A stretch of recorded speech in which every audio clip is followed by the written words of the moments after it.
Now we're going to talk about the virtual switching system for a while. And wait, that just sounds like something you would order off an infomercial at 3 o'clock in the morning.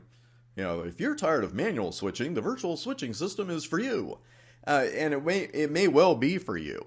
What we are going to do here is talk about some concepts of the VSS. And we're going to do the same with StackWise. We're not going to get into configuring it because that is really beyond the scope of the NP switch exam. Some of what I'm giving you here is a little beyond the scope because I want you to know the fundamentals of it. I don't want to just talk about it for 2 minutes and then move on. I want you to see exactly what's going on with some illustrations here as well. So we're going to do that with VSS and StackWise, and then when we move on to those first hop redundancy protocols, plenty of labs ahead, believe me. Now, speaking of HSRP and VRRP, if you're familiar with first hop redundancy protocols, some of this is going to ring a bell to you. It's going to seem familiar. If not, don't worry about it because the fundamentals are very straightforward. With VSS, we are representing a pair of physical switches, the VSS pair, as a single logical switch. We do this often at the distribution level of the three-layer switching model, and we represent them as single logical switches to our access switches.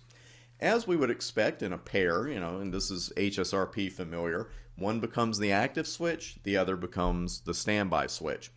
Well, the active switch is really handling all the workload, and as we're going to talk about in the next few minutes, it's quite a workload. And the standby, of course, is ready to step in if the active switch becomes unavailable. Now, these guys are going to be talking to each other regularly and sending each other control information via the virtual switch link, the VSL. And the VSL is actually an ether channel. We also have the ability to create what we call multi-chassis ether channels where ports on the physical switches in the VSS can actually be bundled. It's pretty cool stuff. Now, our redundancy with VSS comes in the form of stateful switchover and non-stop forwarding. Now, stateful switchover, SSO, that allows the backup supervisor to fully boot, fully initialize its engines, and be ready to step in as the active switch at a moment's notice. I mean, just literally, and routing too.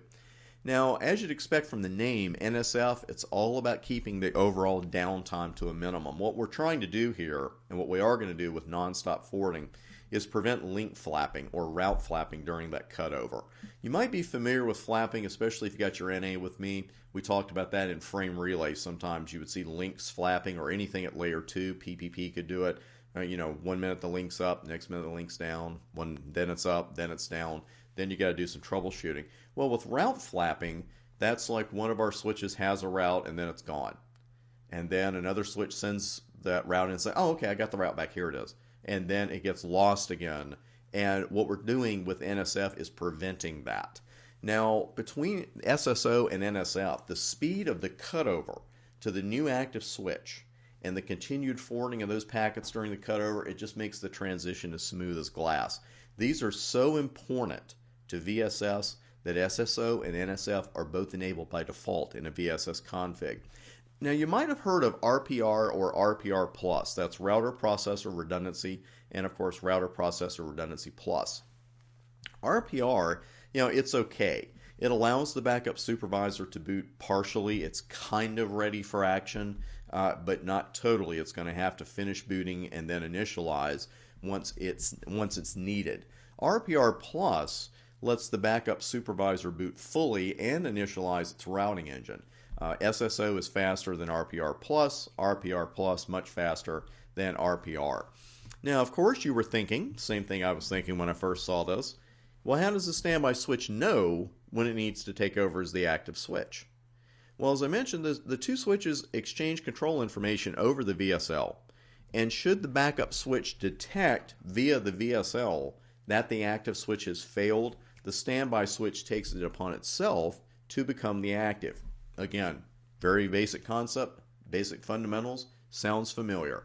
So what happens though? Oh, one thing I want to mention before we talk about what happens if the VSL is gone. This is a little different than some other technologies and protocols because when the previous active switch comes back online, it doesn't take over its original role as active. That switch now instead becomes the standby. Now in our example, we still have an active switch, that's on the left, standby switch on the right. But what if the VSL is gone? how could the standby switch know whether the active switch is still active if it can't communicate with the active switch at all? Well, in that situation, both switches now become active. Hey, that's great. Sounds wonderful to me. You know, both switches are active. We're going to get twice as much done. You and I both know that is not the way it's going to work out, because if it was a good thing to have both switches be active, we would start with that, right? We would start with it and not even have a standby switch. But this is not a good situation, and the reason it's a bad situation is that the switches share so much information, including the same IP address. So if we have two devices on our network using the same IP address, we know that's not good for PCs. We know it's darn not good here. Well, what happens is at this point, VSS goes into what we call dual active recovery. Now, for the network to do that, for the network to recover, really one of the switches has to take itself out of the picture. But which one is it going to be? It's actually the first active switch that drinks the virtual hemlock, if you will, because it takes itself out of the picture. It puts all of its non-VSL interfaces into error disabled mode. And it's going to stay that way until the VSL is back up. And again, this time, the newly crowned active switch, what's it doing during all that time? It's forwarding traffic normally. And when the VSL is back up, the down switch will come back online and it takes over the standby role. Again, the previous active switch does not automatically take that role back when it comes back online. Now, just about every Cisco white paper I've ever seen on VSS mentions that VSS eliminates the need for a first hop redundancy protocol. And that is true. However, VSS isn't everywhere, and there's a really good chance, an extremely good chance, FHRPs are going to be all over your CCNP switch exam. You'll also see them in T-Shoot, because that's the great thing about the T-Shoot exam. When you're studying for the switch exam, you're actually studying for the T-Shoot exam at the same time. We are going to hit FHRPs hard right after a word to the Stackwise. Get it? On the very next video. That'll take a few minutes, and then we'll head right over to hot standby routing protocol.